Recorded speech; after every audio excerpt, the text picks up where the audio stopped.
Over the years, car dependency has become a significant issue in Durham Region, particularly as its population has increased. About 750,000 people live here right now, and the region is expected to grow more than 1 million by 2050. Michael Reed, Arjun Banerjee, and Asia Upson investigated how the urban sprawl caused by population boom is causing overdependence on vehicles. Arjun and Asia join me now. So, what made you guys interested in this topic? Well, I'm an international student and a new resident in Durham Region.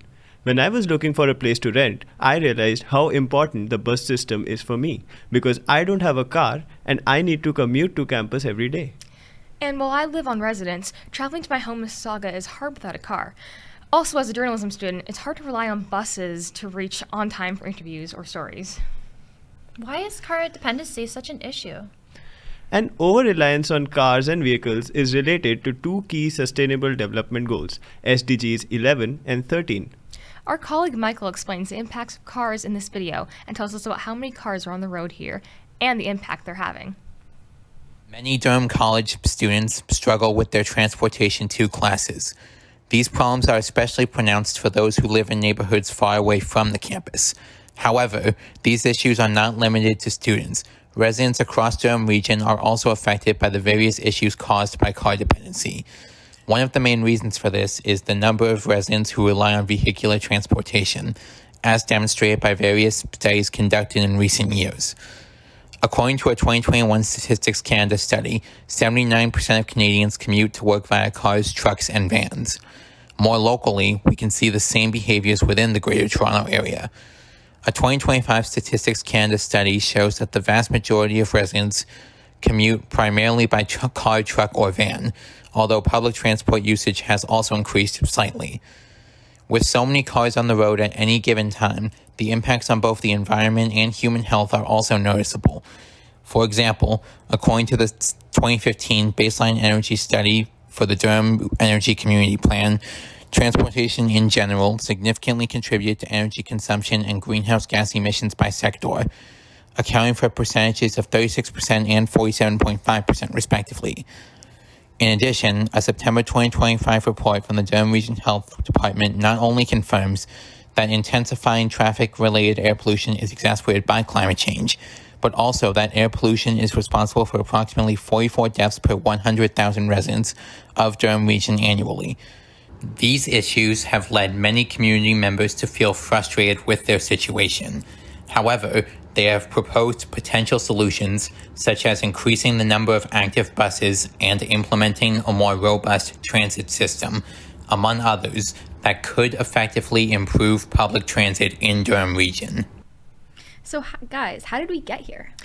Well, actually, I happened to speak with Bart Krebs, an avid cyclist and resident of the Durham Region, who has written a book about post-carbon society. He discusses the negative impacts of car dependence in urban areas in his blog, and said there's a whole host of issues that come with building areas that have car dependence baked in. Regions that are highly car dependent, we tend to have very sprawling developments, which over the long term are very expensive to maintain. So what are the solutions? Reducing car dependency can bring us closer to achieving SDGs 11 and 13. SDG 11 is making our living environment inclusive and resilient, and SDG 13 is taking urgent action on climate change. Making sure there's equal access to transport for everyone is important for that. We went on a little trip to show what it's like when you live somewhere far from bus connectivity. Hi, I'm Arjun. And I'm Asia. And we are here at Nancy Boulevard and Harmony Road. This is one of those areas in Durham Region which is underserved by buses, and today we are going to show you exactly how long it takes us to get back to campus on Durham College. Let's go, Asia. All right, let's go.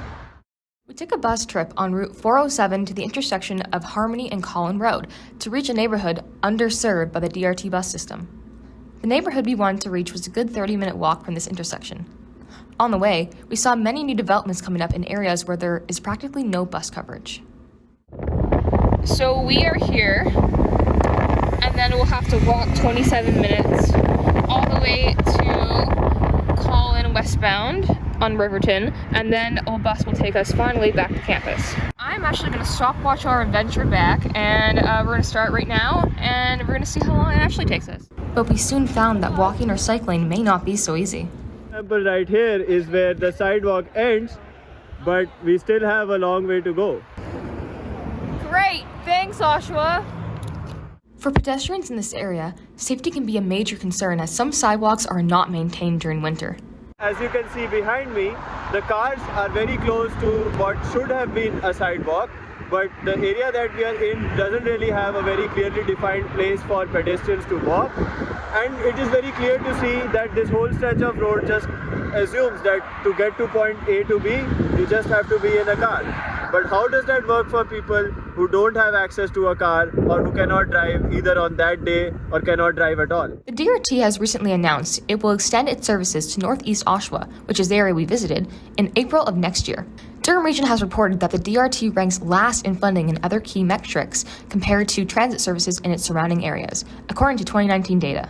Funding the DRT can be a possible solution to the car dependence problem. So we are at the intersection of Harmony Road and Britannia Avenue. We have been walking for nearly 15 minutes and we did not cross a single bus on the way. We still have 2 more intersections to go, so let's carry on. We have finally got to where the bus stop is going to be, and as you can see, it took us 31 minutes and 48 seconds. And this is just the journey to where the bus stop is, like at Harmony and Conlin. We just walked for 30 minutes down Harmony and we took a right turn at Conlin, and now we are walking towards Simcoe on the road, and we are going for that bus stop right there, which we can't see right now. Yeah, you can barely see it. Love that for us. Well, it took us an additional 10 minutes to walk to the bus stop, and as you can see, the bus stop is just fine. So if it was raining or if it was snowing, we would be in trouble because there's no bus shelter. So it seems to be delayed 17 minutes. Help. At the bus stop, we came across another person who was also waiting for the same bus, taking us back to Durham College, with whom we chatted to pass the time. For people living in underserviced neighborhoods without a car, this is an everyday journey, and ended up taking an additional 30 minutes for the bus to arrive.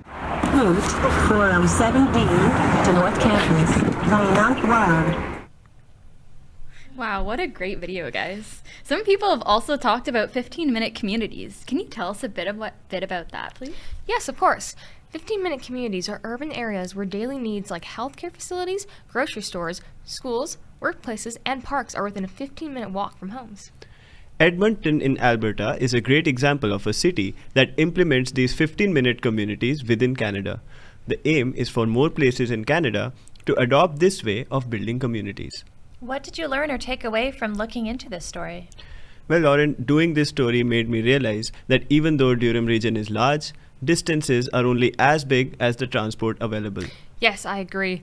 How car dependency comes from the sprawling design of suburban cities was really interesting. The other big takeaway from the story was the health effects of car dependence. A lack of physical activity, air pollution, and road safety are just some of them. And being less reliant on cars can make us a more social and make our communities more inclusive and equal. As someone who has to drive to school, I really wish I didn't have to and instead could save money by taking public transportation. I understand the struggle of public transport all too well. Thanks for coming on with us.